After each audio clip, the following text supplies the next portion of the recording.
think wins in a fight, you or Prime Floyd? Me. No questions? Oh, why would you think that I would say Floyd?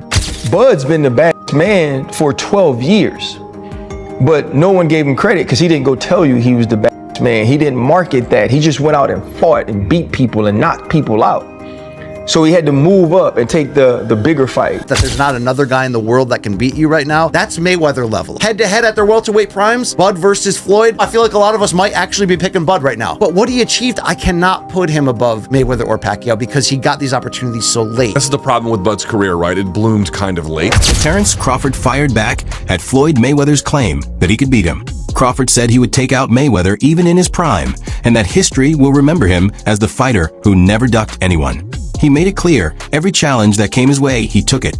And Mayweather would be no different if that fight ever happened. We started going like this, and then that's when Floyd started taking over.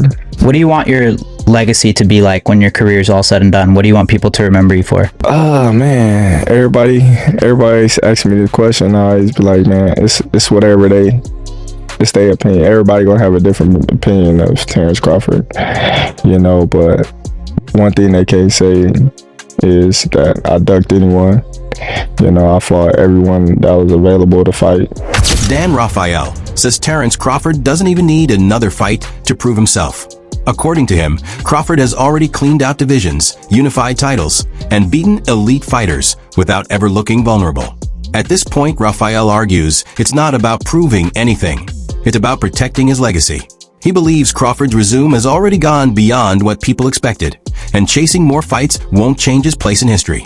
In his view, Crawford's dominance, especially in recent years, is already enough to call him one of the all-time greats. What does Terence Crawford do now? Like, what's the next thing that he does? Because you look around and go, is the only way that he really gets that, maybe that ultimate chance if he goes up again? And do you say, you know, what do you do? I don't quit. Yeah, I mean, you know, he was asked those questions at the press conference. He made two things clear. One, he's not going back to 154, and I say that because some people suggested about possibly pursuing a fight with Ennis, who has his debut in the weight class coming up. Yeah. That's probably unlikely. He's not going to go back down in weight. And I mean, no disrespect to Ennis, but Ennis is a guy that's known within the diehards of boxing. He's not in any way known beyond the boundaries of the hardcore boxing fan. So I don't know if that makes sense for a lot of different reasons for him. Not to say I wouldn't, as a boxing fan, enjoy watching the fight. So, but I don't think he's going back to 154.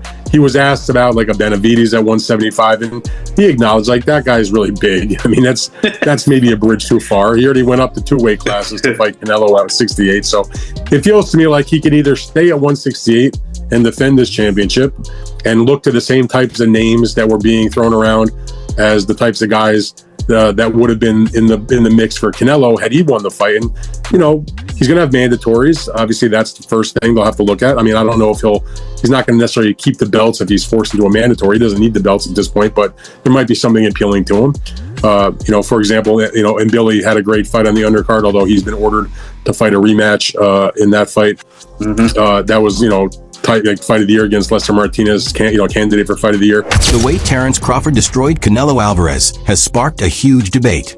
Fans immediately compared it to Floyd Mayweather's win over Canelo. But here's the twist. Mayweather beat a young, inexperienced Canelo, while Crawford dominated a seasoned, prime version of the Mexican star. That's why many are now asking, is Crawford actually greater? Luke Thomas pushed back, reminding people that Floyd was a superstar early, fighting top names young. Crawford, meanwhile, got ignored and underpromoted, which delayed his spotlight. So even though Crawford's win over Canelo looked more impressive, Thomas argues it doesn't automatically put him above Mayweather. According to him, timing and career paths matter when ranking greatness. This was a masterclass. One guy with outrageous skill offensively and defensively, simply making another very good fighter look lesser than. This was the other part. The people who watch MMA and then try to watch boxing through an MMA lens, I don't know what to tell you. You're actually missing the point. The kind of specific details and the depth of the technical ability far surpasses even what you can get at the highest level of MMA, because they don't have that level of skill. There is no equivalent in MMA to Bud Crawford, because there cannot be. Bud is the most talented boxer I've seen since Mayweather. I think Crawford is way better than Floyd Mayweather. To be fair to Floyd, he obviously had hand problems in his whole welterweight run, and it's why he took that long stretch off in 2007, 2008, 2009 area, and Floyd's brilliance to be able to be just as great in some ways at that age. We're not here trying to dunk on Floyd. When you get a victory like this, right now, straight up, Luke, you could say that there's not a welterweight, junior middleweight, or maybe even super middleweight. When you could say over like a 4-division stretch, Bud, cut down to any of these weights, that there's not another guy in the world that can beat you right now, that's Mayweather level. Head to head at their welterweight primes, Bud versus Floyd, I feel like a lot of us might actually be picking Bud right now. But what he achieved, I cannot put him above Mayweather or Pacquiao because he got these opportunities so late. This is the problem with Bud's career, right? It bloomed kind of late. I find Bud to be as defensively sound as I've ever seen a fighter. He can find you. There's nowhere to hide with him. Like Floyd, he has such control over the terms in there. It's just insane. Buddy McGirt didn't hold back after Crawford's destruction of Canelo. He called it pure domination.